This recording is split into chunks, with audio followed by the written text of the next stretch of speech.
Hey guys, Jeffries here, and welcome back to FMTB.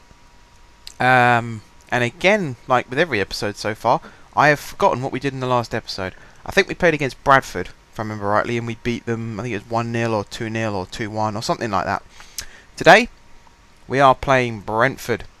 And I actually accidentally skipped through to this screen, so I'm just going to go from here. I will show you our league position in a short second as well, because I think the nice way of saying it is I am thrilled with where we now are in the league.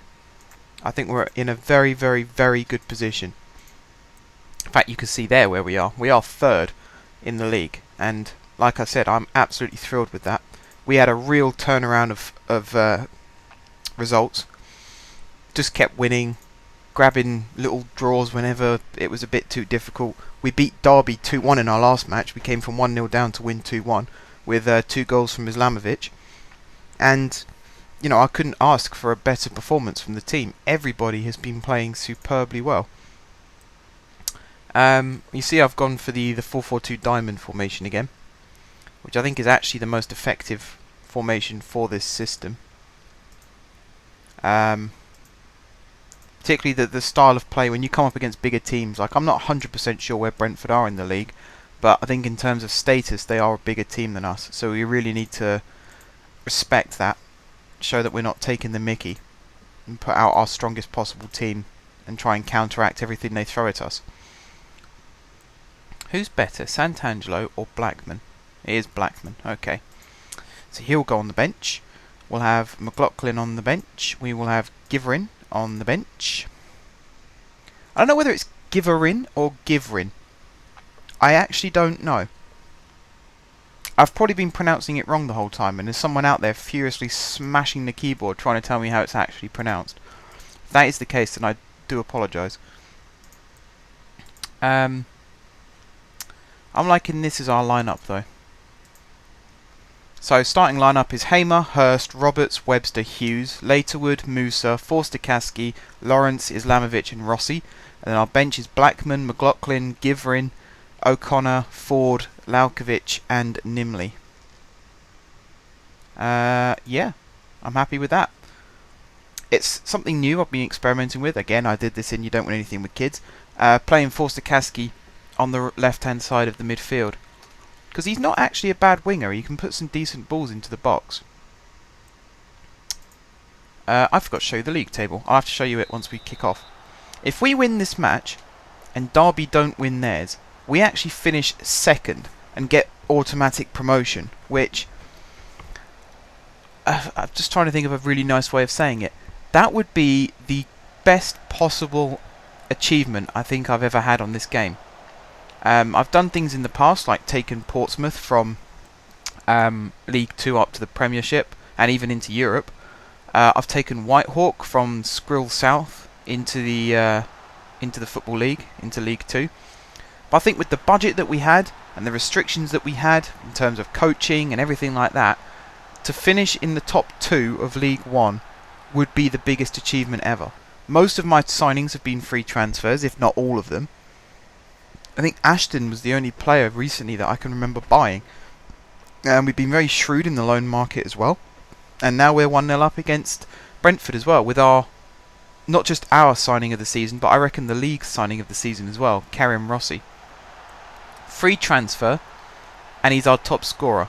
And okay, Chris O'Grady's just scored 4 minutes after, but we've still got 74 minutes in which to score another goal and actually win this game. And there's going to be a bit of toing and froing going on. It looks like Peterborough have entered the promotion race as well. They've just gone up into second, so I assume that they're winning. Derby are losing. That's interesting. Carlisle are currently beating Derby. Carlisle can't catch us. Rotherham can go ahead of us as well, actually. So we can go from being third to being fifth, which I'd put down as being a huge disappointment if that was to happen. But here is Forster-Caskey about to pick up the ball. He's brought it down well, and he's picked up the free kick as well.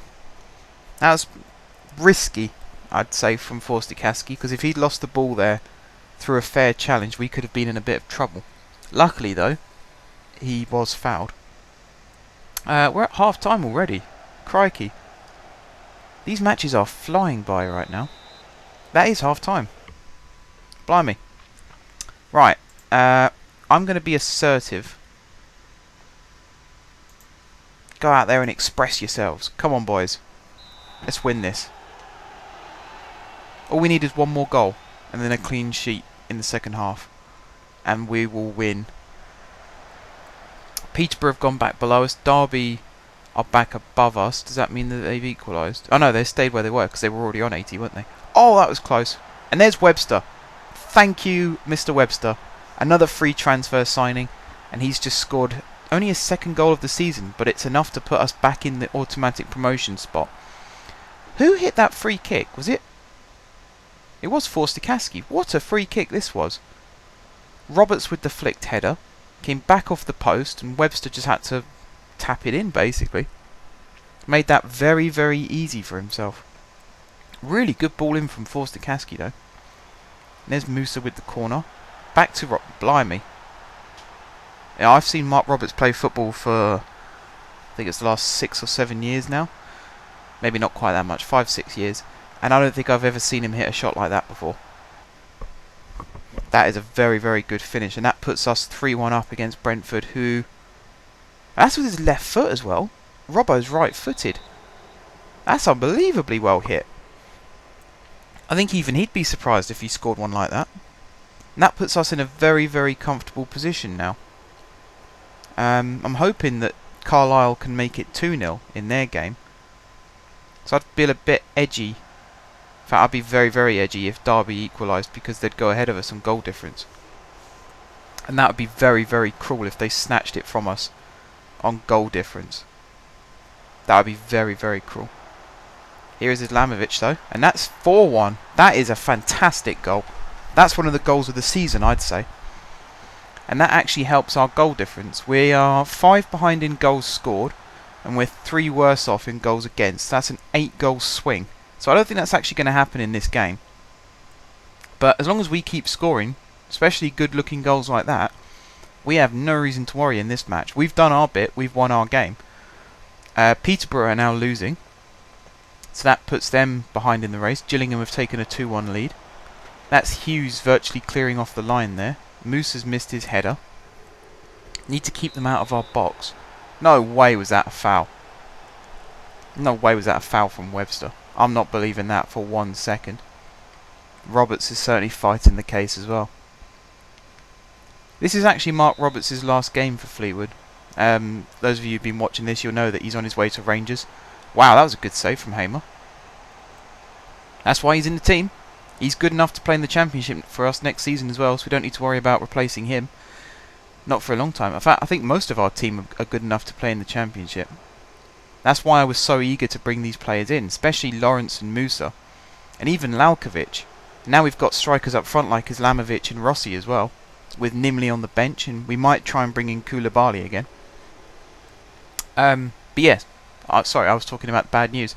This is Mark Roberts' last game for us, so that's why it's very, very apt that he scored. It's a shame that we couldn't keep a clean sheet for him to sign off on, but he has agreed to join Rangers on a free transfer at the end of this season, which is a shame, and we are going to have to look to replace him. He's one of the only players in our team I think we're actually going to have to replace. Everybody else should be staying on. Between the last episode and this one, I managed to get Hughes to sign a new contract, so he's staying on. I think I got Giverin to sign a new deal as well, so he'll be staying on. So that's good news, and we're looking like a very, very good outfit at the moment, which is why players want to stay. Especially if we actually finish second now. I haven't seen... Oh, Peterborough have equalised, so they're actually still in. If they take the lead, they go ahead of us. No, they don't go ahead of us, I don't think. I think our goal difference is good enough.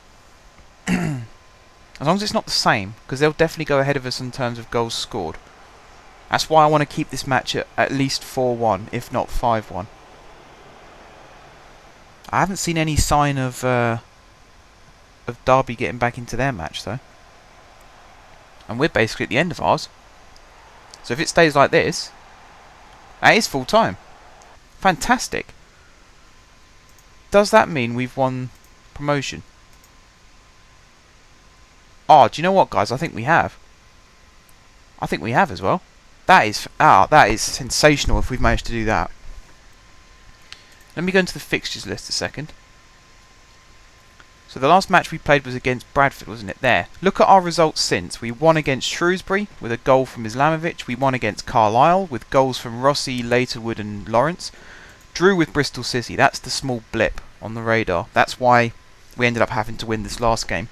We beat MK Dons with goals from Rossi, Musa and Koulibaly. We beat Oxford with goals from Koulibaly, Laukovic, Musa and Clayton. We beat Steamage with a goal from Hughes, which I believe was a penalty. We beat Derby 2-1. Now this was the swinger. This is how Derby ended up finishing below us, because we had a 3-point swing there. 2 goals from Islamovic, came from a goal down to win. And we have just beaten Brentford. So I think if I go into this, Jeffreys leads Fleetwood to promotion. That is fantastic.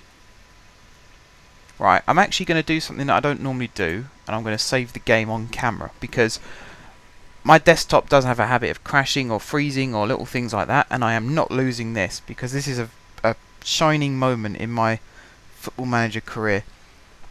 And I'm really glad that I actually chose to make a series on this, because, well, like I said, this is probably one of my best moments on this game, and I'm really pleased that we managed to do it.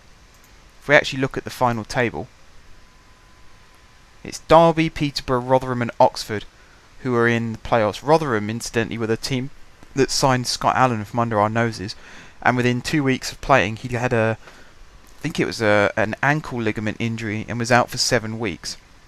So I wasn't too upset about that one. Another player we tried to sign, Sam Hutchinson, he chose St Mirren, and he got injured for 6 weeks with knee ligament damage. So again, I think we dodged a bullet there too. Players that I'll be looking at signing for the next season. And again, this almost counts as who to buy for the Championship. Because I believe the players who I'll be targeting for the next season, you could probably get when you start the game from scratch, because we're only 2 years in. And I look at Portsmouth, and one player springs to mind, except I don't think he's on here. Where's he gone? I think I've had this before where I've been looking for him. Players out. Well, there's Webster joining us. Wasn't this season. That's who I want. Jed Wallace. Good young player. Looks like he'll be quite expensive to bring in, which is a shame. The other player I'd normally look at is Ashley Harris, but I don't think he's had enough first team experience to be counted as a good player. Yeah, he's only League One ability now, whereas if you actually put him in your Portsmouth team, if you are Portsmouth, or you sign him for any other team and actually put him in and play him consistently, he ends up being Championship or Premier League quality. I'm actually going to look at this list as well, just to finish off this episode. Turn that down to good. Some of these players who we'll be looking at for bringing in, players like maybe even Carlton Cole, Premier League experience, can play up front. I imagine he'll come in fairly cheaply. Same with Darius Henderson. That's it on this list. Hugo Rodieger as well, under 30 years old. Good striker. I really want to bring in this guy, Aguirre, but work permit seems to get in the way. It might be different if we're in the Championship. It's whether he'll stay a professional footballer over the summer until it clicks over that we're in the Championship, and we'll try and sign him again. But anyway, guys, I am going to end this episode here. So the next time we come back, I believe will probably be the start of the transfer window, and we'll start replacing some of our older players and players who are starting to peak. And we'll also try and replace Roberts, obviously, because he's leaving. And we'll have a look at which players we can start selling, and if there's any loanees who are leaving at the end of the season, if there's anyone we can bring in to replace them. So, until then, guys, thanks very much for watching. If you haven't subscribed to my channel, be sure to click the subscribe button. If you have already subscribed to my channel, thank you guys for your continued support. Don't forget to leave this video a like if you enjoyed watching it, and share it so all your friends can watch it too. And until next time, I will see you soon.